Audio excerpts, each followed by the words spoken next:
Respective ಒಂದು ರಿಲಿಜಿಯನ್ಗೆ ಲಾ ಇದೆ ಅನ್ನೋದು ನಮಗೆ ಗೊತ್ತಿರುವಂಥದ್ದು.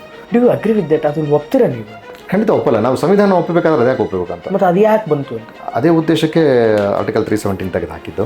ಅದಕ್ಕೆ ಅಲ್ವಾ ನಾವು ಆ ವ್ಯಕ್ತಿನ ಅಷ್ಟೊಂದು ಪೂಜನೀಯತೆಯಿಂದ ನೋಡೋದು. ಸೊ ಯಾವುದೋ ಒಂದು ವರ್ಗನ ಅಥವಾ ಯಾವುದೋ ಒಂದು ಮತನ ಇಲ್ಲ ಇವರೇ ಮೆಜಾರಿಟಿ ಆಫ್ ದಿ ಪಾಪ್ಯುಲೇಷನ್ ಅಲ್ಲಿ ಇದ್ದಾಗ ಅವ್ರದ್ದೇ ಆದ ಕಾನೂನು ಅವ್ರು ಮಾಡ್ಕೊಳ್ಳಿ ಅಂತ ಅಂದಾಗ ಹಾಗಿದ್ರೆ ಅವ್ರು ಭಾರತೀಯರಂತ ಎಲ್ಲಿ ಕರ್ಸ್ಕೊಳ್ತಾರೆ? What about uniform civil codes? ಇದೇ ಭಾರತದಲ್ಲಿ ವಾಸವಾಗಿರ್ತಕ್ಕಂಥದ್ದು ಇನ್ನೊಬ್ಬ ವ್ಯಕ್ತಿ ಅವನ ಮತ ಬೇರೆ ಇದೆ ಅನ್ನೋ ಒಂದೇ ಒಂದು ಕಾರಣಕ್ಕೆ ಅವನು ಒಂದಲ್ಲ ಎರಡಲ್ಲ ಮೂರಲ್ಲ 4 ಮದುವೆಗಳನ್ನು ಆಗ್ಬೋದು ಅಂತ ಅನ್ನೋದಿದ್ರೆ ಎಲ್ಲಿ ಹೆಣ್ಮಕ್ಳಿಗೆ ನ್ಯಾಯ ಕೊಡ್ಸಂಗಾಗುತ್ತೆ? ಅಂದ್ರೆ ಅಲ್ಲಿ ಮಹಿಳೆಗೆ ಆ ಭಾವನೆಗಳೇ ಇಲ್ವಾ? ಅಥವಾ ಆ ಭಾವನೆ ಇದ್ರೂ ಕೂಡ ಅಲ್ಲಿ ಆ ಕಾನೂನು ಅವ್ರಿಗೆ ಸಪೋರ್ಟ್ ಮಾಡಲ್ವಾ? ಕೋರ್ಟಿಗೆ ಹೋದ್ರೆ ಬರೀ ಡೈವರ್ಸ್ ಕೇಸಸ್ಗಳೇ ಕಣ್ಣಿಗೆ ಕಾಣುತ್ತೆ. ಅಲ್ಲ ಮಾಡಲ್ಲ ಈಗೋ ಅಂತ ಹೇಳ್ಬೋದು. ನೀವು ನೋಡ್ತೀರಾ ಆ ಥರದ ಕೇಸಸ್ ಬರುತ್ತಾ ನಿಮ್ಮ ಹತ್ರ? ಬರುತ್ತೆ ಖಂಡಿತವಾಗ್ಲೂ. ಅಂದ್ರೆ ಪರ್ಸನಲಿ ಏನ್ ಅನ್ಸುತ್ತೆ? ಎಲ್ಲೋ ಒಂದ್ ಕಡೆ ನೀನ್ಯಾರೋ ಹೇಳೋದಕ್ಕೆ ನಾನೇನು ಕಡಿಮೆ ನಿನ್ಗಿಂತ ಆ ಥರ ಬಂದಾಗ ಅವ್ರ ಪೇರೆಂಟ್ಸ್ಗಳು ಬುದ್ಧಿ ಹೇಳಬೇಕು. ಬೆಳೆಯೋ ಸಿರಿ ಮೊಳಕೆಯಲ್ಲಿ ಅಂತ ಯಾವಾಗಲೇ ಬುದ್ಧಿ ಹೇಳಿದ್ರೆ ಸರಿ ಇರ್ತಾ ಇತ್ತು. ಬಟ್ ಬೆಳೆಸೋಂಥ ರೀತಿನೇ ಈಗ ಪೇರೆಂಟ್ಸ್ಗಳದ್ದು ಬೇರೆ ಆಗೋಗಿರೋದ್ರಿಂದ ಈ ಥರದ್ದೆಲ್ಲ ನಾವು ಕಾಣ್ತಾ ಇದೀವಿ. ಕೋರ್ಟ್ ಪ್ರಕಾರ ವಾಟ್ ಆರ್ ದ ಪ್ರೊಸೀಡಿಂಗ್ಸ್? ಅಂದ್ರೆ ಇಮಿಡಿಯೇಟ್ ಆಗಿ ನಂಗೆ ಡೈವರ್ಸ್ ಕೊಡಿ ಅಂತಂದ್ರೆ ಯಾವ ಜಸ್ಟಿಸು ಡೈವರ್ಸ್ ಕೊಡಲ್ಲ. ಅಲ್ಲಿ ಏನು ಪ್ರೊಸೀಜರ್ ಇರುತ್ತೆ? ವರ್ಷಾನುಗಟ್ಟಲೆ ಕೇಸ್ ನಡೆಸ್ಕೊಂಡು ಕೊನೆಗೆ ಅಲ್ಟಿಮೇಟ್ಲಿ ನಿಮ್ಗೆ ಏನು ಬೇಕಾಗುತ್ತೆ, ಕೆಲವರು ಸಿಗುತ್ತೆ, ಕೆಲವರು ಸಿಗೋದಿಲ್ಲ. ಸೊ ಆ ರೀತಿ ಇದ್ದಾಗ ಈ ಹಂತದಲ್ಲೇನೆ ಏನಾದರೂ ನೀವು ಸೆಟಲ್ಮೆಂಟ್ ಮಾಡಿಕೊಂಡು ಮಾತಾಡ್ಕೊಂಡು ಮಾತುಕತೆಯಿಂದ ಬಗೆಹರಿಸ್ಕೊಳ್ಬೋದು ಅಂತ ಅನ್ನೋದಕ್ಕೆ ಒಂದು ಅವಕಾಶ ಕೊಟ್ಟಿದ್ದಾರೆ. ಲೋಕ ಅದಾಲತ್ ಅಂತ ಮಾಡಿದ್ದಾರೆ.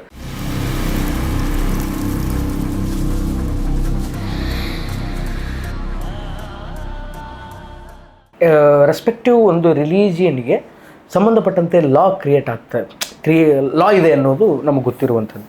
ಅಂದರೆ ಶರಿಯಾ ಲಾ, ಇಸ್ಲಾಂ ಧರ್ಮದವರಿಗೊಂದು law. Do you agree with that? ಅದನ್ನು ಒಪ್ತೀರಾ ನೀವು? ಖಂಡಿತ ಒಪ್ಪಲ್ಲ. ನಾವು ಸಂವಿಧಾನ ಒಪ್ಪಬೇಕಾದ್ರೆ ಅದ್ಯಾಕೆ ಒಪ್ಪಬೇಕಂತ. ಮತ್ತು ಅದು ಯಾಕೆ ಬಂತು ಅಂತ ಅದೇ ಉದ್ದೇಶಕ್ಕೆ ಆರ್ಟಿಕಲ್ 317 ತೆಗೆದು ಹಾಕಿದ್ದು ಮೋದಿಜಿ ಬಂದು. ಅದಕ್ಕೆ ಅಲ್ವಾ ನಾವು ಆ ವ್ಯಕ್ತಿನ ಅಷ್ಟೊಂದು ಪೂಜನೀಯತೆಯಿಂದ ನೋಡೋದು. ಬೇಕಿರಲಿಲ್ಲ. ಸಂವಿಧಾನದ ಅಡಿಯಲ್ಲಿ ನಾವೆಲ್ಲ ಒಂದು ಅಂತ ಬಂದಾಗ ಸೊ ಯಾವುದೋ ಒಂದು ವರ್ಗನ ಅಥವಾ ಯಾವುದೋ ಒಂದು ಮತನ ಇಲ್ಲ ಇವರೇ ಮೆಜಾರಿಟಿ ಆಫ್ ದಿ ಪಾಪ್ಯುಲೇಷನ್ ಅಲ್ಲಿ ಇದ್ದಾಗ ಅವ್ರದ್ದೇ ಆದ ಕಾನೂನು ಅವ್ರು ಮಾಡ್ಕೊಳ್ಳಿ ಅಂತ ಅಂದಾಗ ಹಾಗಿದ್ರೆ ಅವ್ರು ಭಾರತೀಯರಂತ ಎಲ್ಲಿ ಕರ್ಸ್ಕೊಳ್ತಾರೆ? ಭಾರತಕ್ಕೆ ಸಂಬಂಧಪಟ್ಟಂಥ ಅಥವಾ ಸಾಮಾನ್ಯವಾದಂಥ ಕಾನೂನು ಅವ್ರಿಗೂ ಬೇಕು ಅಂತ ನಾವು ವಿಚಾರ ಮಾಡ್ತಿರ್ಬೇಕಾದ್ರೆ, ಸಂವಿಧಾನದ ಅಡಿಯಲ್ಲಿ ಎಲ್ಲರೂ ಒಂದೇ ಅಂತ ವಿಚಾರ ಮಾಡ್ತಿರ್ಬೇಕಾದ್ರೆ ಅವ್ರನ್ನ ಮಾತ್ರ ಸಪ್ರೇಟ್ ಅಂತ ಮಾಡಿದ್ದೆ ಅದೇ ತಪ್ಪಾಗಿತ್ತು. ಒನ್ ನೇಷನ್ ಒನ್ ಲಾ. ಎಸ್, ಅಲ್ಲ ಅದು ಬರಲೇಬೇಕು, ಖಂಡಿತವಾಗ್ಲೂ ಬರಬೇಕು, ಬರುತ್ತೆ ಕೂಡ. ಅದರ ಅಭಿಯಾನ ನಾವು ಶುರು ಮಾಡಿದ್ದೀವಿ ಈಗ. ಖಂಡಿತವಾಗ್ಲೂ ಆ ಕಾನೂನು ಬರಬೇಕು. What about uniform civil codes? Actually ನಾನು ಬೇಸಿಕಲಿ ಕೇಳ್ತೀನಿ, ಬ್ರೀಫಾಗಿ ಹೇಳೋದಾದರೆ ಯೂನಿಫಾರ್ಮ್ ಸಿವಿಲ್ ಕೋಡ್ ಅಂದರೆ ಏನು? ಸುಮಾರು ಜನ ಯಾಕೆ ಅದು ಎಫೆಕ್ಟ್ ಆಗುತ್ತೆ ಅಂತ ವಾದ ಮಾಡೋ ಒಂದು ವರ್ಗ ಇದೆ. ಯೂನಿಫಾರ್ಮ್ ಸಿವಿಲ್ ಕೋಡಿಂದ ಎಫೆಕ್ಟ್ ಆಗುತ್ತೆ ಒಂದು ವರ್ಗದ ಜನರಿಗೆ ಅಂತ. Actually what is uniform civil? ಯಾಕೇನು ಎಫೆಕ್ಟ್ ಆಗೋದು ಏನು ಯಾವ ಥರ ಏನು ನನಗೆ ಅನಿಸ್ತಾ ಇಲ್ಲ.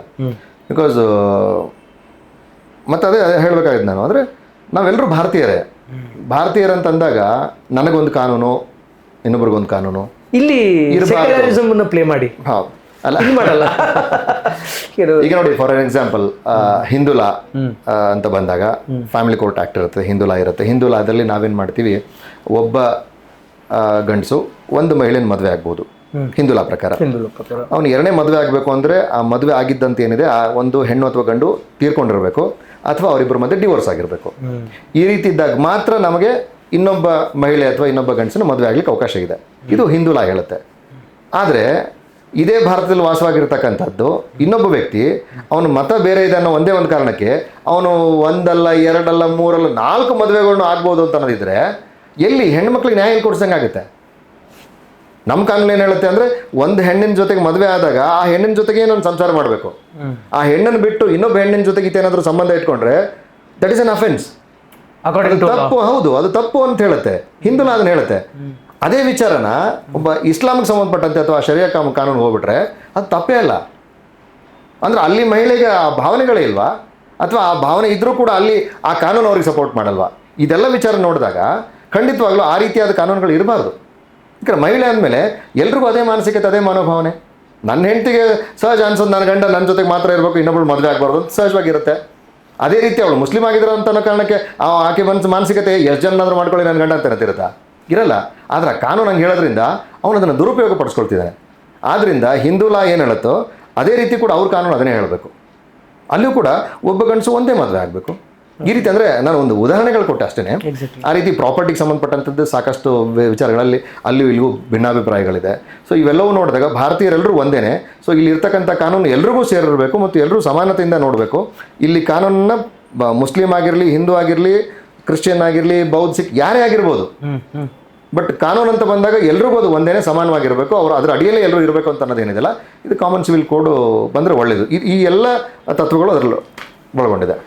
ಸರ್, ಹಿಂದಿನ ಕಾಲದ ಪೇರೆಂಟ್ಸ್ ಅಥವಾ ಹಿಂದಿನ ಕಾಲದ ಗಂಡ ಹೆಂಡತಿ ಒಂದು ಅಂಡರ್ಸ್ಟ್ಯಾಂಡಿಂಗಲ್ಲಿ ಸಂಸಾರ ಮಾಡ್ತಾ ಇದ್ರು. ಬಟ್ ಈಗಿನ ಟ್ರೆಂಡ್ ಭಾಳ ನಾನ್ಸೆನ್ಸ್ ಆಗಿದೆ. ಬಿಕಾಸ್ ಕೋರ್ಟಿಗೆ ಹೋದರೆ ಬರೀ ಡೈವರ್ಸ್ ಕೇಸಸ್ಗಳೇ ಕಣ್ಣಿಗೆ ಕಾಣುತ್ತೆ. ಯಾಕೆ ಇದು ಜಾಸ್ತಿ ಆಗ್ತಾ ಇದೆ ಕೋರ್ಟ್ಗಳಲ್ಲಿ? ಡೈವರ್ಸ್ ಯಾಕೆ ಜಾಸ್ತಿ ಆಗ್ತಾ ಇದೆ? What's the wrong? ಈಗೋ ಅಂತ ಹೇಳ್ಬೋದು. ಬಿಕಾಸ್ ನೀವು ನೋಡ್ತೀರಾ ಆ ಥರದ ಕೇಸಸ್ಗಳೆಲ್ಲ ಬರುತ್ತಾ ನಿಮ್ಮ ಹತ್ರ? ಖಂಡಿತವಾಗ್ಲೂ ಅಂದರೆ ಪರ್ಸ್ನಲಿ ಏನು ಅನ್ಸುತ್ತೆ, ನಾಟ್ ಅ ಲಾಯರ್ ಆಗಿ? ಅಂದರೆ ಅಭಿಪ್ರಾಯಗಳು ಭಿನ್ನವಾಗಿರೋದು ಸಹಜ. ಯಾಕಂದರೆ ಒಂದೇ ರಕ್ತದಲ್ಲಿದ್ದಾಗ ಒಂದೇ ನನ್ನ ಅಣ್ಣ ಅಥವಾ ನನ್ನ ತಮ್ಮ ಅಥವಾ ನನ್ನ ತಂಗಿ ನನ್ನ ಅಕ್ಕ, ನನ್ನ ತಂದೆ ತಾಯಿ ರಕ್ತ ಇರೋದ್ರಿಂದ ಅವ್ರ ವಿಚಾರಗಳು ಅಂದರೆ ಸಮಾನತೆಯಿಂದ ಇರುತ್ತೆ, ಇಲ್ಲ ಒಂದು ಕಡೆ ಸಾಮ್ಯತೆ ಇರುತ್ತೆ. ಬಟ್ ಇಲ್ಲಿ ಕಂಪ್ಲೀಟ್ಲಿ ಹೊರಗಡೆಯಿಂದ ಬಂದಿರತಕ್ಕಂಥ ಹೆಣ್ಣು ಅಥವಾ ಒಂದು ಗಂಡು ಅಲ್ಲ ಸರ್, ಸುಮಾರು ವರ್ಷಗಳ ಕಾಲ ಲವ್ ಮಾಡಿರ್ತಾರೆ. ಅಲ್ಲ, ಅದೇ ಅಂದರೆ ವಿಚಾರಗಳು ಭಿನ್ನ ಬಂದಾಗ ನಾವು ಅದನ್ನ ಅಭಿಪ್ರಾಯಗಳು ಭಿನ್ನ ಮಾತ್ರ ಅನ್ಕೊಳ್ಬೇಕು ಹೊರತು ಇವ್ನು ನಾನು ವಿರೋಧನೆ ಮಾಡ್ತಾನೆ ಅಂತ ಅನ್ಕೊಳ್ಬಾರ್ದು.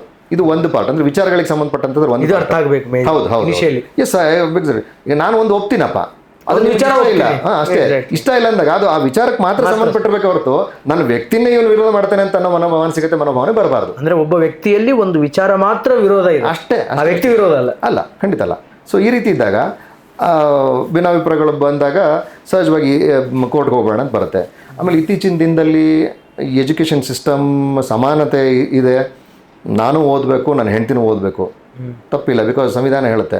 ಅಂದರೆ ಒಬ್ಬ ಗಂಡಸಿಗೆ ಏನು ಅವಕಾಶಗಳಿದೆ ಆ ಎಲ್ಲ ಅವಕಾಶಗಳು ಹೆಣ್ಮಕ್ಳಿಗೂ ಸಿಗಬೇಕು ಅನ್ನೋ ಕಾನೂನು ನಮ್ಮ ಹತ್ರ ಇರೋದ್ರಿಂದ ಅದು ಸತ್ಯವೂ ಕೂಡ ಹೌದು, ಬರಲೇಬೇಕು. ಸಮಾನತೆ ಬೇಕೇ ಬೇಕು ನಮಗೆ. ಸೊ ಈ ರೀತಿ ಇದ್ದಾಗ ಏನಾಗ್ತಿದೆ, ಮುಂಚೆ ಡಿಪೆಂಡೆನ್ಸಿ ಇರ್ತಾ ಇತ್ತು. ಅಂದರೆ ಗಂಡ ಮನೇಲಿ ದುಡ್ಕೊಂಡು ಬರ್ತಿದ್ದ, ಹೆಂಡತಿ ಮನೇಲಿ ಕೆಲಸ ಮಾಡ್ತಿದ್ದು. ಸೊ ಈಕೆ ಮಕ್ಕಳ ಜೀವನ ಗಂಡ ದುಡಿಯೋದ್ರಿಂದನೇ ಇರ್ತಾ ಇತ್ತು.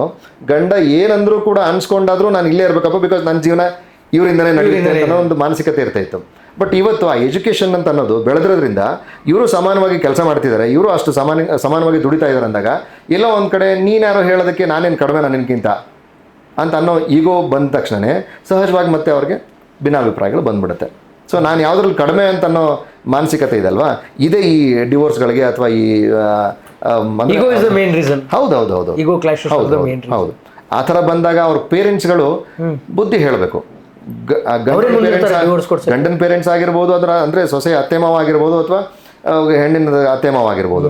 ಸೊ ಇವರು ಕೂತ್ಕೊಂಡು ಅಥವಾ ಹೆಣ್ಣಿನ ತಂದೆ ತಾಯಿ ಆಗಿರ್ಬೋದು, ಮೇಡಮ್ಮ ಈ ಥರದಲ್ಲ, ಇದೆಲ್ಲ ಬರೀ ಅಭಿಪ್ರಾಯಗಳು ಮಾತ್ರ ಭಿನ್ನ ಇರುತ್ತೆ, ಇದಕ್ಕೆ ಡಿವೋರ್ಸ್ ಹೋಗೋದನ್ನು ಬೇಕಾಗಿಲ್ಲ, ಕೂತ್ಕೊಂಡು ಸರಿ ಮಾಡ್ಕೊಳ್ಬೇಕು, ಇದು ಜೀವನ ಇದೆ. ಯಾಕಂದ್ರೆ ಮದುವೆ ಅಂತ ಅನ್ನೋದು ಏನೋ ಅದು ಕಾಂಟ್ರಾಕ್ಟ್ ಅಲ್ಲ, ಅದೇನೋ ಒಂದು ವರ್ಷ ಇರೋದಲ್ಲ, ಅಲ್ಲ, ಅದು ಲೈಫ್ ಟೈಮ್. ಅದು ಸಪ್ತಪದಿ ತುಳಿದು ಬಂದಿದ್ರೆ ನನ್ನ ಜೀವನ ಪರ್ಯಂತ ಆಕೆ ಜೊತೆಗೆ ನಾನು ಹೋಗ್ಬೇಕು ಅಂತ ಅನ್ನೋದಿರುತ್ತೆ. ಅದು ನಮ್ಮ ಸಂಪ್ರದಾಯ ಮತ್ತು ಬಂದ ರೀತಿ. ಹೌದೌದು, 7 ಜನ.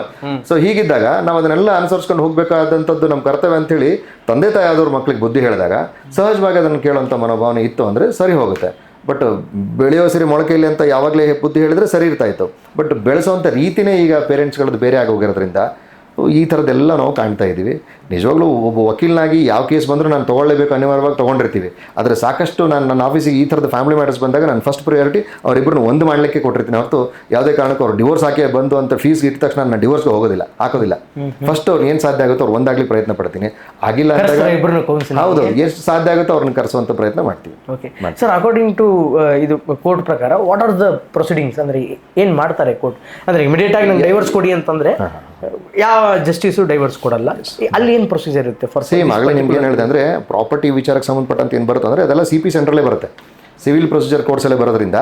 ಸೊ ಅದೇ ಪ್ರೊಸೀಡಿಂಗ್ಸಲ್ಲಿ ನಡೆಯುತ್ತೆ. ಅಲ್ಲೂ ಕೂಡ ಅಷ್ಟೇ, ಕೇಸ್ ಹಾಕಿದ ತಕ್ಷಣ ಅಲ್ಲಿ ನಾವು ದಾವೆ ಅಂತ ಕರೆದ್ರೆ ಇಲ್ಲಿ ಪಿಟಿಷನ್ ಅಂತ ಕರಿತೀವಿ, ಪಿಟಿಷನರ್ ರೆಸ್ಪಾಂಡೆಂಟ್ ಅಂತ ಕರಿತೀವಿ. ಇಲ್ಲಿ ಹಾಕಿದ ತಕ್ಷಣ ಅವ್ರಿಗೆ ನೋಟಿಸ್ ಹೋಗುತ್ತೆ, ನೋಟಿಸ್ ಹೋದ್ಮೇಲೆ ಅವ್ರು ಬರ್ತಾರೆ, ಬಂದಾದ್ಮೇಲೆ ಅವ್ರು ನಮ್ಮ ಪಿಟಿಷನ್ಗೆ ಅಬ್ಜೆಕ್ಷನ್ಸ್ ಫೈಲ್ ಮಾಡ್ತಾರೆ. ಸೊ ಎವಿಡೆನ್ಸ್ಗಳಾಗುತ್ತೆ, based on the evidence and records ಒಂದು ವರ್ಡಿಕ್ಟ್ ಜಜ್ಮೆಂಟ್ ಬರುತ್ತೆ. ಈ ರೀತಿ ಇರುತ್ತೆ. ಸೊ ಈಗ ಆ ರೀತಿ ಬರಬಾರ್ದು ಅನ್ನೋ ಕಾರಣಕ್ಕೆ ಮಧ್ಯಸ್ಥಿಕ ಕೇಂದ್ರಗಳಂತೂ ಮಾಡಿದ್ದಾರೆ, ಅಂದರೆ ಮೀಡಿಯೇಷನ್ ಸೆಂಟರ್ ಕೂಡ ಮಾಡಿದ್ದಾರೆ, ಲೋಕ ಅದಾಲತ್ಗಳು ಮಾಡಿದ್ದಾರೆ. ಅಂದರೆ ವರ್ಷಾನುಗಟ್ಟಲೆ ಕೇಸ್ ನಡೆಸ್ಕೊಂಡು ಕೊನೆಗೆ ಅಲ್ಟಿಮೇಟ್ಲಿ ನಿಮ್ಗೆ ಏನು ಬೇಕಿರುತ್ತೆ, ಕೆಲವರು ಸಿಗುತ್ತೆ, ಕೆಲವರು ಸಿಗೋದಿಲ್ಲ. ಸೊ ಆ ರೀತಿ ಇದ್ದಾಗ ಈ ಹಂತದಲ್ಲೇ ಏನಾದರೂ ನೀವು ಸೆಟಲ್ಮೆಂಟ್ ಮಾಡಿಕೊಂಡು ಮಾತಾಡಿಕೊಂಡು ಮಾತುಕತೆಯಿಂದ ಬಗೆಹರಿಸ್ಕೊಳ್ಬೋದು ಅಂತ ಅನ್ನೋದಕ್ಕೆ ಒಂದು ಅವಕಾಶ ಕೊಟ್ಟಿದ್ದಾರೆ. ಲೋಕ ಅದಾಲತ್ ಅಂತ ಮಾಡಿದ್ದಾರೆ, ಅಲ್ಲಿ ಸ್ವತಃ ಆನರಬಲ್ ಜಸ್ಟಿಸ್ಗಳೇ ಕೂತು ಅವೆರಡು ಮ್ಯಾಟರ್ಗಳನ್ನ ನೋಡಿಕೊಂಡು ಪಾರ್ಟಿಗಳಿಗೆ ಅವಕಾಶ ಕೊಡ್ತಾರೆ. ಸೊ ಮೀಡಿಯೇಷನ್ ಅಂತ ಬಂದಾಗ ಅಲ್ಲಿ ಹಿರಿಯ ವಕೀಲರು, ನುರಿತವರು, ಅಲ್ಲಿ ಮೀಡಿಯೇಟರ್ಗಳಾಗಿರ್ತಾರೆ, ಅವರು ಬಂದು ಪಾರ್ಟೀಸ್ಗಳಿಗೆ ಹೇಳ್ತಾರೆ, ತಿಳುವಳಿಕೆ ಹೇಳ್ತಾರೆ. ಸೊ ಆ ಹಂತದಲ್ಲೂ ಕೂಡ ಅಂದರೆ ಪ್ರೊಸೀಡಿಂಗ್ಸ್ ಪ್ರಕಾರ ಹೋಗಿ ನೀವು ದುಡ್ಡನ್ನು, ಸಮಯವನ್ನು, ನಿಮ್ಮ ಪೇಷನ್ಸನ್ನೆಲ್ಲ ಕಳ್ಕೊಳ್ಳೋದ್ರ ಬದಲಾಗಿ ಇಲ್ಲೇ ಮುಗಿಸ್ಕೊಳ್ಳಿ ಅಂತ ಅನ್ನೋ ಪ್ರಯತ್ನಗಳು ನಡೀತಾ ಇದೆ. ಆ ರೀತಿ ಕೂಡ ಸಾಕಷ್ಟು ರಿಸಾಲ್ವ್ ಆಗ್ತಾ ಇದ್ದಾವೆ ಮ್ಯಾಟ್ರ್ಗಳು. Sir, last question, last point. ನಮ್ಮ ಸೆಕ್ಷನ್ಸಲ್ಲಿ ಬಹಳ ಕಠಿಣವಾದಂತಹ ಶಿಕ್ಷೆ ಯಾವ ತಪ್ಪಿಗೆ? ಯಾಕೆಂತಂದರೆ ಮರ್ಡರ್ಗಿಂತ ಮತ್ತೊಂದು ದೊಡ್ಡ ಅಫೆನ್ಸ್ ಇಲ್ಲ ಅಂತ ನಾನು ಭಾವಿಸ್ತೀನಿ. ಬಟ್ ಅದಕ್ಕೆ ಸಂಬಂಧಪಟ್ಟ ಶಿಕ್ಷೆನೇ ಹೈಯೆಸ್ಟ್, ಅದು ಅದಕ್ಕೂ ಮಿಗಿಲಾಗಿ ಇಲ್ಲ ಆ ಥರದ್ದು. ಈಗ ನಾವು ರಾಷ್ಟ್ರದ್ರೋಹ ಅಂತ ಬಂದಾಗಲೂ ಕೂಡ ಅದನ್ನು ಮಿಗಿಲಾದ ಶಿಕ್ಷೆನೂ ಕೊಡ್ತೀವಿ. ಹೌದಾ? ಹೌದೌದು. ಈಗ ಹೊಸ ಕಾನೂನಲ್ಲಿ ಕೂಡ ತಾವು ನೋಡಿದ್ರೆ BNSS ಹೌದೌದೌದು ಅದು ಸಾಕಷ್ಟಿದೆ. ಬಟ್ ಯೂಶಲಿ ಅಂದರೆ ಜೀವಾವಧಿ, ಅವಾಗ ಏನಾಗ್ತಿತ್ತು ಜೀವಾವಧಿ ಅಂತ ಬರ್ತಾ ಇತ್ತು, ಈಗ ಆಜೀವ ಅಂತ ಬರ್ತದೆ. ಅಂದರೆ ಅವ್ರನ್ನ ಹ್ಯಾಂಗ್ ಮಾಡೋದ್ರ ಬದಲಾಗಿ ಅವ್ನು ಸಾಯೋವರೆಗೂ ಅಲ್ಲೇ ಇರಲಿ ಅಂತ, ಜೈಲೊಳಗೆ ಇರಲಿ ಅಂತ. ಅದಕ್ಕಿಂತ ಇಲ್ಲ, ಅದು ಪನಿಷ್ಮೆಂಟ್ ಅದು ಅಲ್ಲೇ ಇರ್ತಾನೆ. ಸೊ ಅದಕ್ಕಿಂತ ದೊಡ್ಡ ಶಿಕ್ಷೆ ಯಾವುದು ಇಲ್ಲ ಅಂತ ನಾನು. ಸರ್ ಫೈನಲಿ ಲಾ ಓದಬೇಕು ಅಂತ ಅನ್ಕೊಂಡಿರೋರಿಗೆ, ಅಥವಾ ಲಾ ಓದ್ತಾ ಇರೋರಿಗೆ, ಅಥವಾ ಲಾ ಮುಗಿಸಿ ಈಗ ತಾನೇ ಇನಿಷಿಯಲಿ ಪ್ರಾಕ್ಟೀಸ್ ಪ್ರಾರಂಭ ಮಾಡಿರೋರಿಗೆ, what you are going to say? And final ಯಂಗ್ಸ್ಟರ್ಸ್ಗಳಿಗೆ ಏನು ಹೇಳ್ತೀರಿ? ಸೊ ನನ್ನ ಅನುಭವಕ್ಕೆ ಬಂದಿದ್ದು ಅವ್ರಿಗೂ ಹೇಳಬೇಕಾಗತ್ತೆ. ಕಾರಣ ನಾನೇನು ಅನುಭವಿಸಿದೆ ಅದನ್ನೇ ಅವ್ರಿಗೆ ಹೇಳಬೇಕು. ಬಂದ ತಕ್ಷಣ ಯಾರು ದುಡ್ಡಿನಿಂದ ಹೋಗಬೇಡಿ. ಬ್ಯೂಟಿ ಫಸ್ಟ್ ಪ್ರಿಯಾರಿಟಿ ಕಾನೂನು ಏನಿದೆ, ಕೋರ್ಟ್ಗೆ ಹೋದರೆ ಏನು ಹೇಳಬೇಕು, ಏನು ಕಲಿಬೇಕು, ಪ್ರೊಸೀಡಿಂಗ್ಸ್ ಏನು, ಫಸ್ಟ್ ಅದ್ರ ಕಡೆ ಗಮನ ಕೊಡಿ, ಅದನ್ನು ನೋಡ್ಕೊಳ್ಳಿ. Skill important. Yes exactly. ನಾಳೆ ದಿವಸ ಯಾರೋ ನನ್ನ ಹತ್ರ ಒಬ್ಬ ಕ್ಲೈಂಟ್ ಬಂದ ಅಂತ ತಿಳ್ಕೊಳ್ಳಿ, ಅವ್ರು ಪಕ್ಕದ ಮನೇಲಿ ಬರ್ತಾನೆ, ಅವ್ರು ಲಾಯರ್ ಅಂತ ಗೊತ್ತಿರುತ್ತೆ. ಈ ಲಾಯರ್ ಎಷ್ಟು ಮಟ್ಟಿಗೆ ಎಕ್ಸ್ಪೀರಿಯನ್ಸ್ ಅಂತ ಗೊತ್ತಿರಲ್ಲ ಅವ್ರಿಗೆ, ಲಾಯರ್ ಅಂತ ಗೊತ್ತಿರುತ್ತೆ. ಬಂದು ಏನೋ ಒಂದು ಕೊಡ್ತಾರೆ, ಕೊಟ್ಟಾಗ ಅವನು ಇವ್ನು ಫೀಸ್ ಎಷ್ಟು ಕೊಡ್ತಾನೆ ಅಂತ ಅನ್ನೋದ್ರ ಬದಲಾಗಿ ಈ ಕೇಸ್ ಏನಿದೆ, ನಾನು ಹೆಂಗೆ ಇವ್ರಿಗೆ ನ್ಯಾಯ ಕೊಡಿಸ್ಬೋದು, ಇದ್ರ ಬಗ್ಗೆ ವಿಚಾರ ಮಾಡಬೇಕು. ಅಂದಾಗ ಮಾತ್ರ ಕಲೀಲಿಕ್ಕೆ ಸಾಧ್ಯ, ಕಲಿತಾಗ ಮಾತ್ರ ಅವ್ನಿಗೆ ನ್ಯಾಯ ಕೊಡಿಸ್ಲಿಕ್ಕೆ ಸಾಧ್ಯ. ಸೊ ಈ ರೀತಿ ಆದಷ್ಟು ದುಡ್ಡಿನ ಕಡೆ ಗಮನ ಕೊಡೋದಕ್ಕಿಂತ ಹೆಚ್ಚಿಗೆ ಕಲಿಯೋದ್ರ ಕಡೆ ಗಮನ ಕೊಡಿ. ನೀವು ಕಲಿತ್ರೆ ಖಂಡಿತವಾಗ್ಲೂ ದುಡ್ಡು ತಾನಾಗಿ ನಿಮ್ಮ ಹತ್ರ ಬರುತ್ತೆ. Thank you sir, thank you. ಇಷ್ಟೊತ್ತು ಸಮಯ ಕೊಟ್ಟು ಅನೇಕ ವಿಚಾರಗಳನ್ನು ಮಾತಾಡಿದ್ದೀವಿ. ಇನ್ನೂ ಸುಮಾರು ವಿಚಾರ ಮಾತಾಡೋದಿದೆ.